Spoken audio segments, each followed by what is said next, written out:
At my son's wedding, my sister introduced me as an unemployed loser.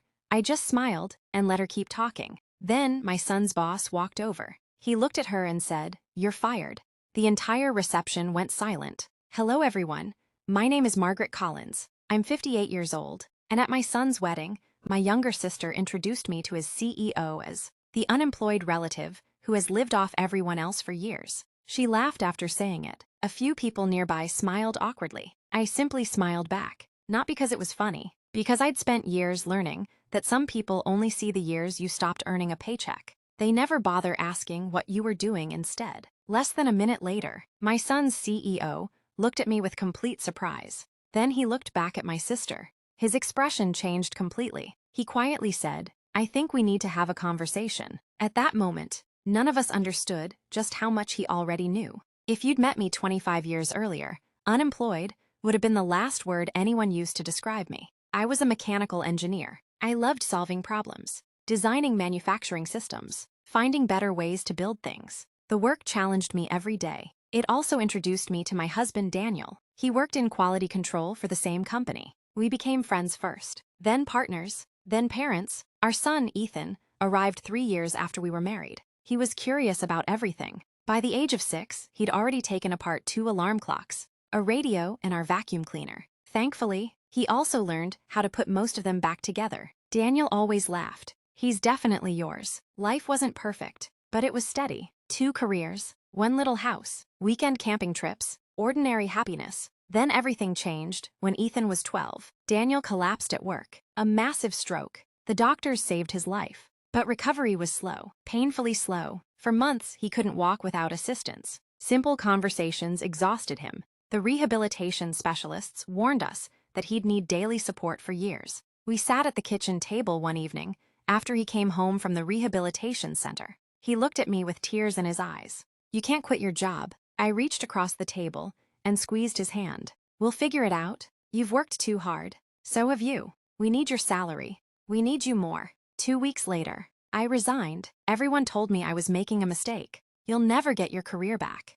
Think about retirement. Think about your future." I did think about my future. My future included my husband. So I stayed home. The next 4 years became a routine of therapy appointments, medication schedules, and celebrating tiny victories. The first time Daniel walked across the living room without assistance, we both cried. The first time he drove a car again, he laughed like a teenager. Eventually, he recovered enough to work part-time, not because of a miracle, because thousands of quiet days added up to one extraordinary result. Just when life finally seemed stable again, my mother was diagnosed with Alzheimer's disease. She could no longer live alone. Daniel looked at me one evening and quietly asked, "Should we bring her here?" I already knew my answer. A month later, Mom moved into our guest room. For another 7 years, caregiving became my full-time life. Some days were beautiful. Some were heartbreaking. She remembered my name one morning, forgot it by dinner. I never regretted bringing her home. Not once. But people outside our house saw only one thing.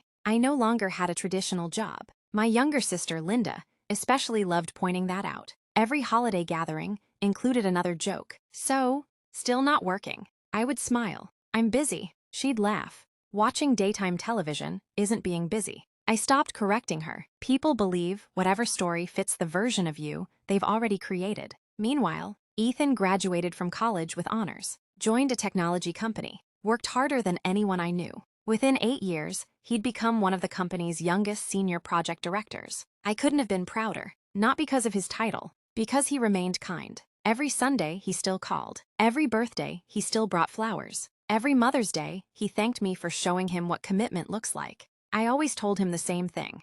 I just loved my family. Last autumn, he proposed to an incredible woman named Grace. The wedding planning began almost immediately. One afternoon, Ethan called. "Mom, my CEO accepted the invitation." "Really?" "He says he wouldn't miss it." I laughed. "He must think a lot of you." Ethan smiled. "I think it's because of something I told him." "What?" I told him I learned everything about leadership from watching you. I shook my head. "I never managed a company." "No, you managed a family." The wedding arrived on a perfect spring afternoon. The ceremony was beautiful. Grace looked radiant. Daniel proudly stood beside Ethan as his best man. Watching my husband, who doctors once feared might never walk normally again, standing tall beside our son, felt like the greatest gift imaginable. The reception was filled with laughter, music, stories, old friends, new memories. About halfway through dinner, Ethan waved me over. "Mom, I'd like you to meet someone." Standing beside him was a distinguished man in his early 60s. "Mom,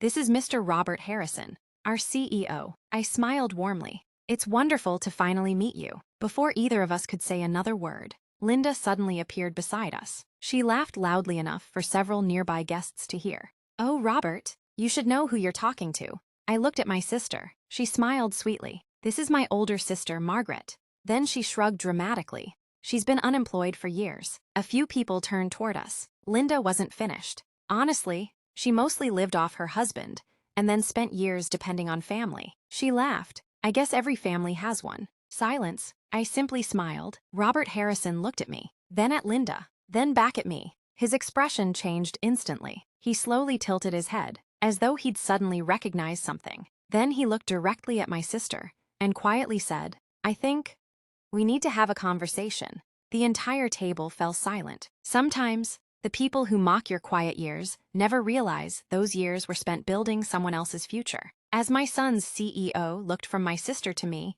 he wasn't seeing an unemployed woman. He was looking at someone whose influence he had already heard about for years. The room became completely silent. My sister looked confused. She laughed awkwardly. "I'm sorry." Mr. Harrison smiled politely. I said, "I think we need to have a conversation." Linda folded her arms. "About what?" He looked at me first, then back at her. "You introduced Mrs. Collins as unemployed." "That's right." He nodded. "Technically, perhaps, but that's not how her son has ever described her." Linda frowned.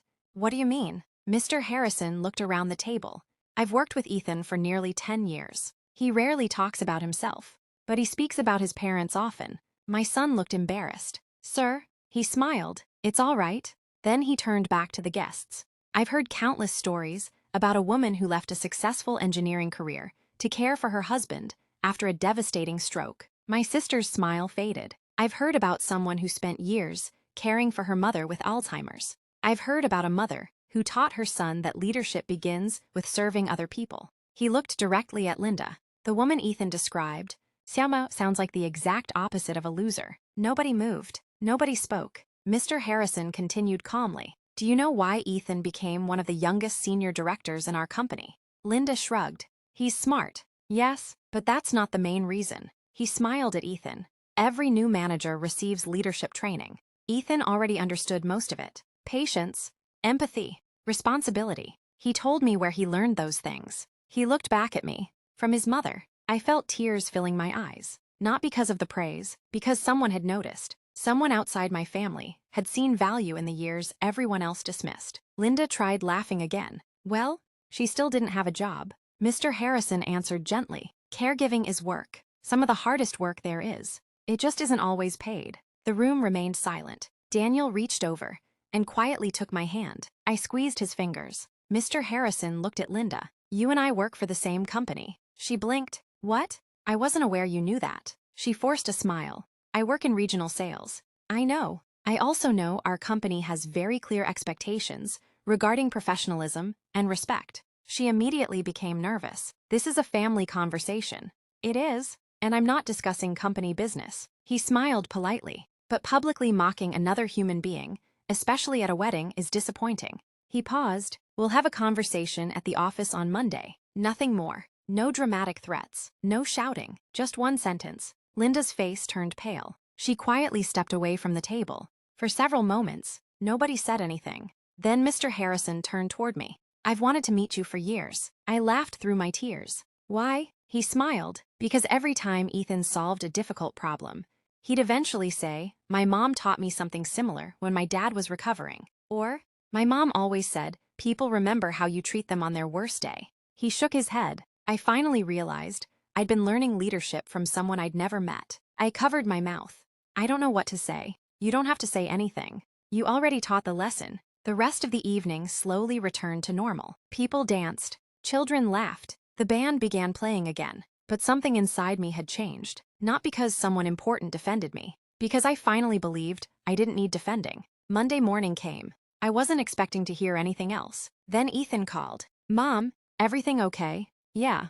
Mr. Harrison met with Linda. What happened? He didn't fire her. I felt relieved. Instead, Ethan continued. He issued a formal written warning. For what? For conduct that violated the company's standards regarding respect and professionalism. He also required her to complete leadership and workplace conduct training before she could supervise anyone again. I nodded quietly. That seems fair. It does. There wasn't any revenge. There didn't need to be. Several weeks later, Linda asked if we could meet for coffee. I almost declined. Instead, I said yes. She looked exhausted. I owe you an apology. I waited. I've spent years making jokes about you. I know. I told myself I was just teasing. She looked down. I think I was jealous. I stared at her. Jealous? You had something I didn't. What? She smiled sadly. Your son looks at you the way I wish my children looked at me. Neither of us spoke. Finally, she whispered, I thought success meant promotions.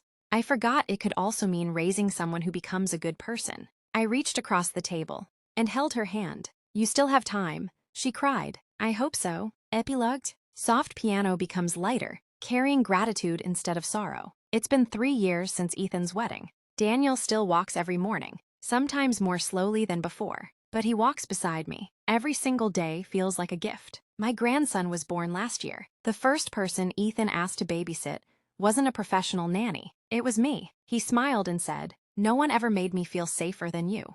Those words meant more than any job title ever could. Linda and I are slowly rebuilding our relationship. She still works for the same company. She completed the leadership program and later admitted it changed the way she treated people, both at work and at home. My thoughts. Looking back, my sister wasn't entirely wrong. I had stopped working for a paycheck. What she never understood was that I had never stopped working. Caregiving isn't measured by promotions. It's measured by countless quiet moments. No one applauds. Late-night medications, physical therapy appointments, holding someone's hand when they're frightened, showing up every single day because love asks you to. The world often celebrates the people who build successful careers. It should, but it should also remember the people who quietly make those careers possible. At my son's wedding, my sister thought she was introducing an unemployed woman. My son's CEO saw something completely different. He saw a mother whose greatest career wasn't listed on a resume. It was standing just a few feet away, beginning a new chapter of his own life.